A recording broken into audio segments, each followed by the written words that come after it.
death and rebirth can be broken because it has a cause. And if you remove the cause, then the cycle can be broken. The cause is craving itself. So when there is this urge to enjoy all kinds of pleasurable feelings, happiness, all sorts of excuses, but the underlying desire, the underlying urge is just pleasure hunting. That's all. Hunting for pleasure. So once you take up, once you understand this, and then you are prepared to set right this, the wrong course, then you have won 50% of your, your struggle is over. So he said, when there is a cause, there is also a removal of cause, cessation of the cause.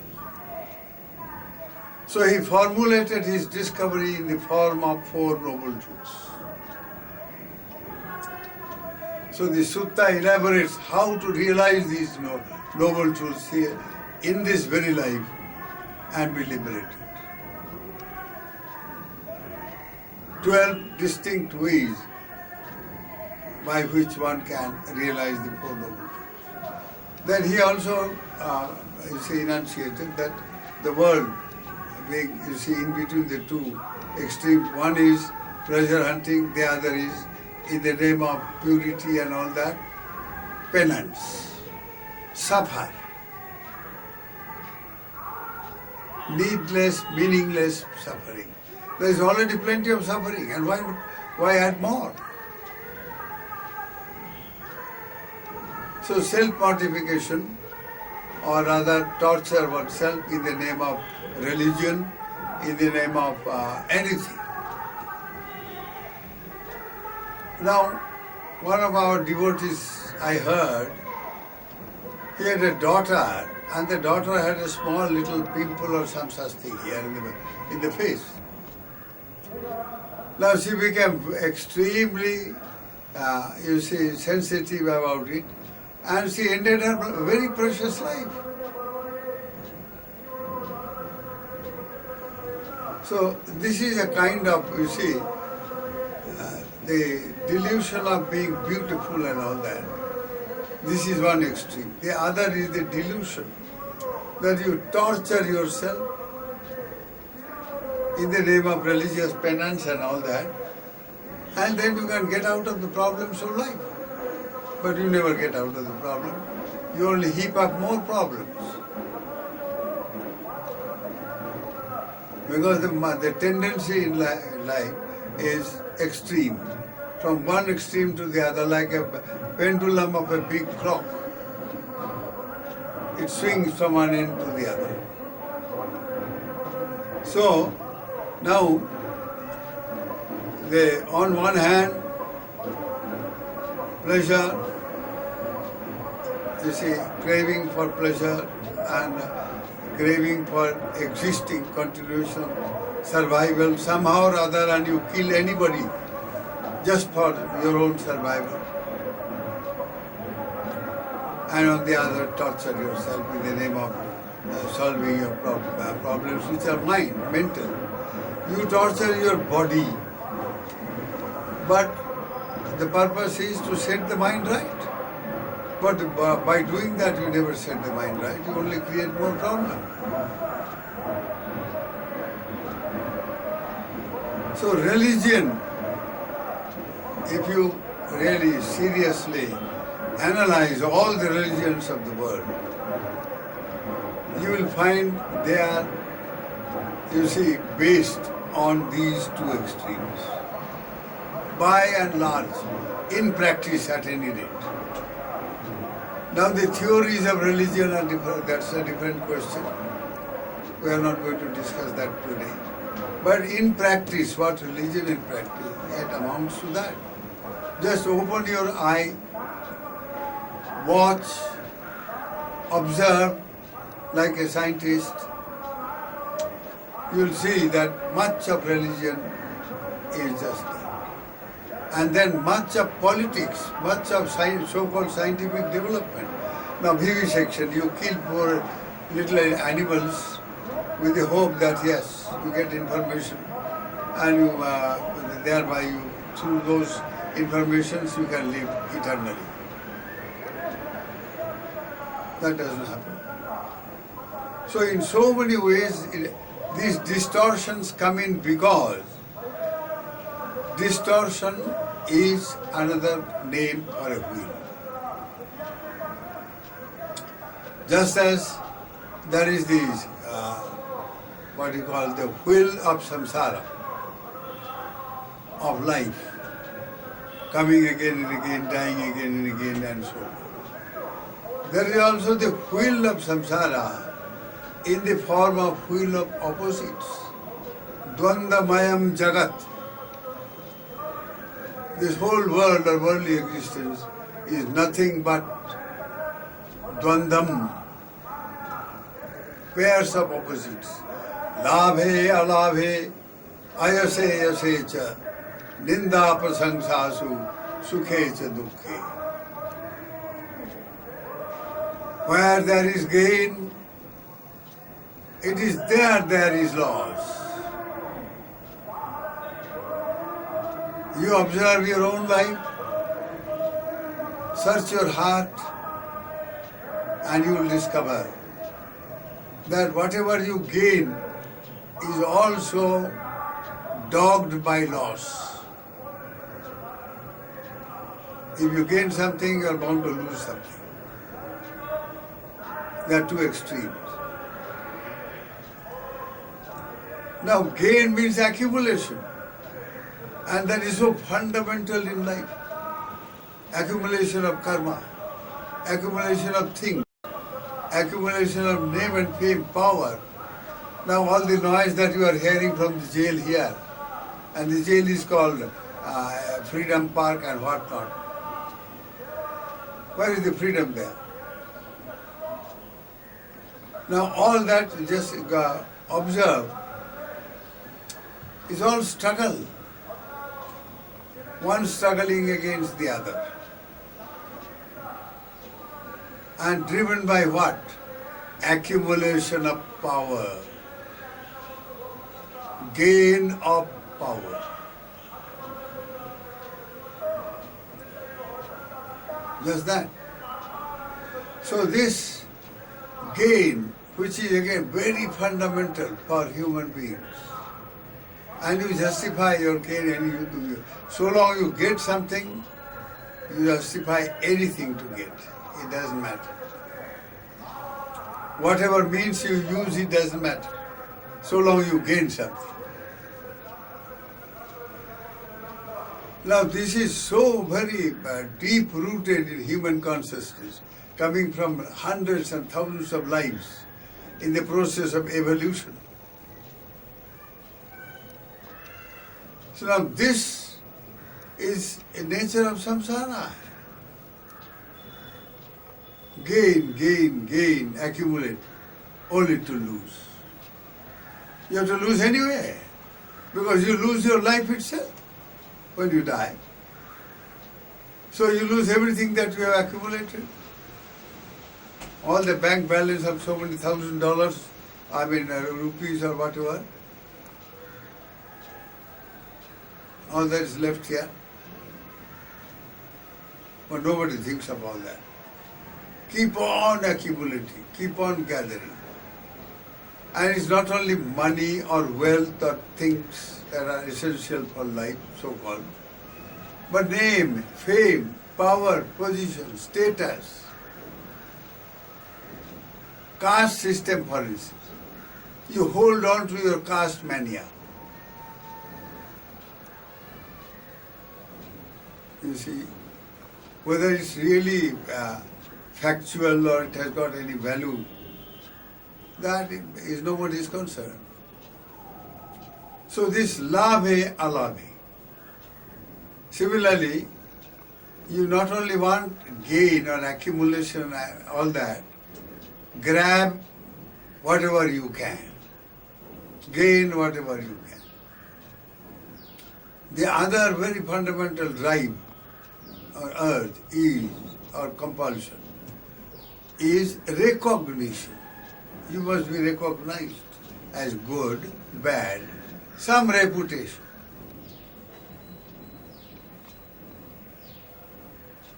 Yase, ayase, well known, ill known, famous or ill fame. Ninda, prasansa, or this urge for to be appreciated or not appreciated.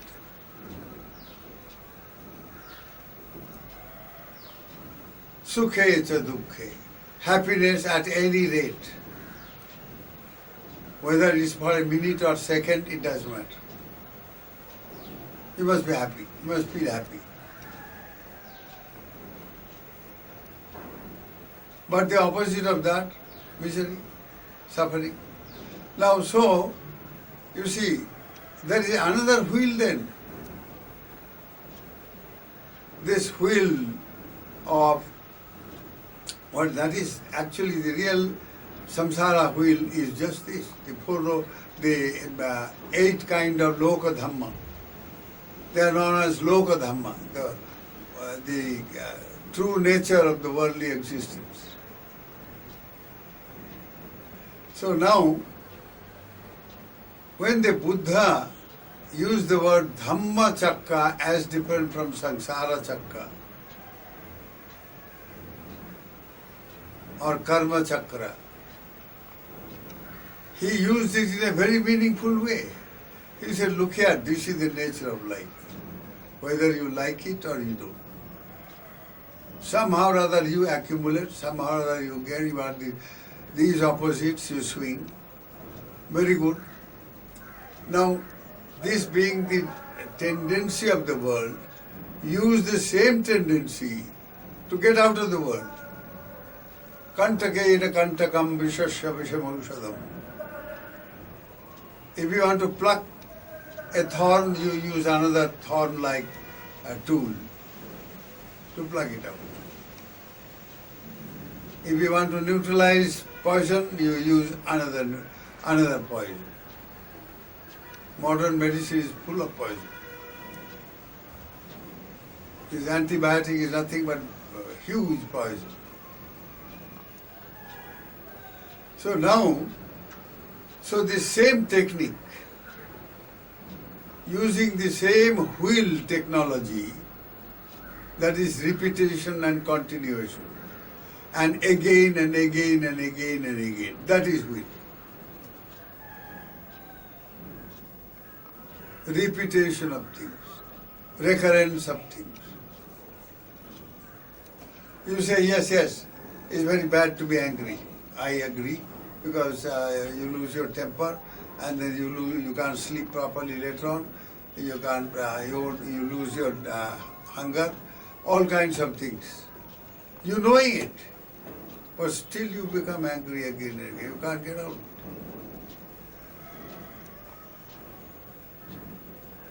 Now this nature of samsara, this is a samsaric nature. So you say, use the same thing. Use the same thing and get out of samsara. But what for? If you want to get out, you must go to some place which is much better than samsara. Samsara is essentially characterized by struggle, by conflict. These are the two things. Conflict, conflict, conflict. Struggle, struggle, struggle. So now,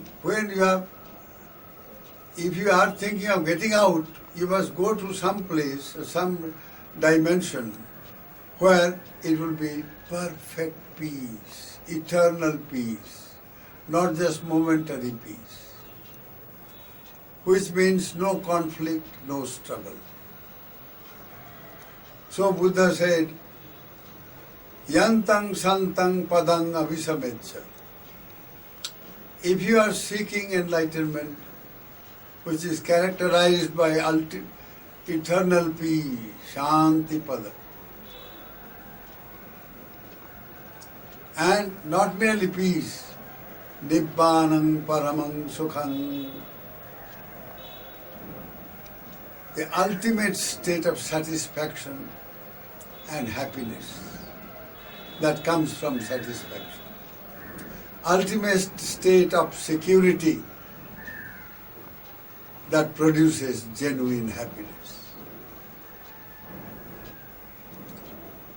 So, to get out of samsara by using methods which are already prevalent, but in a positive way. Use it in a positive way, not in a distorted way. By swinging from one opposite to the other, you distort reality. And therefore you never have a glimpse of truth, but you have a distorted glimpse of truth. So by removing an element of ego and craving, this distortion can be removed. Because there is no craving without the sense of I. Without this ego urge. So you undertake a particular training, a mode of training by which you can, efface your I sense.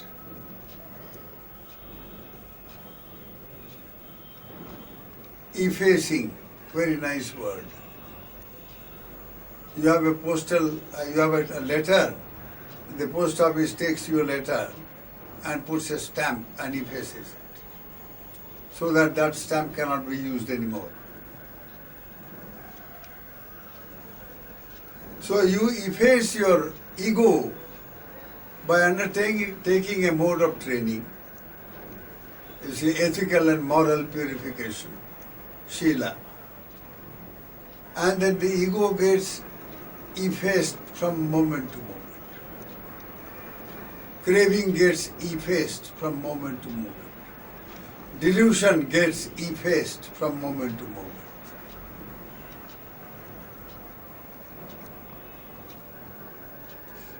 Then it's not enough that you merely efface it. Then there is the stage of purification, purifying the mind, by purifying action. If there is a tendency for self-survival, to kill somebody so that you can survive, give it up. Don't bother about survival and don't bother about killing somebody. Now, so this method that the Buddha discovered is extremely wonderful and absolutely scientific in the best sense of the term. That will be, so today we start actually a series for 3 months during this Vasa season, this rains retreat that we observe. We Buddhists observe the rains retreat in a very, very serious manner. At least 3 months in a year, we dedicate our life totally, without reservation, to self-purification, leading to self-transformation.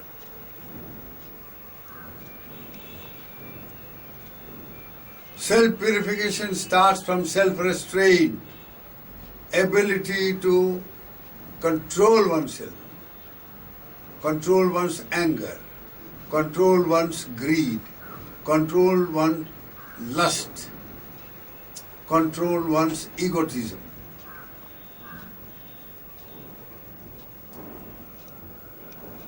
So, by undertaking Shila principles, precept, you can control. You are controlling the mind all the time. Using the same method of the world, you are outgrowing the world. In the world there are plenty of controls. but useless. Those controls are brought about in order to enjoy, in order to gain, in order to have more conflict, and so on. So now, in this series, today, this is by way of some kind of an introduction, where the salient points of the sutta have been mentioned, namely that there are two extremes, and there is also a middle path which transcends the extremes. There is suffering, there is also the cessation of suffering. Very hopeful message indeed. Then this path, middle path, philosophically it is very nice thing to hear. Oh yes, there is a middle path, okay, you transcend, you go. Philosophically it's a very nice proposition. But how to concretize it in day-to-day life so that this philosophical proposition can be converted into life stuff, into the stuff of your life. Now that Buddha spelled out clearly by saying, and what is this middle path? This Noble Eightfold Path itself is the middle path. And what is Noble Eightfold Path? It's a mode of training, threefold training. Training by way of ethical and moral discipline,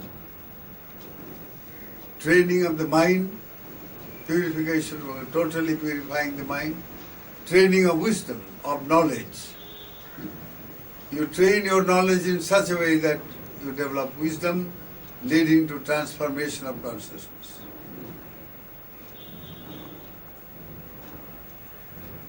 And this training, in other words, also means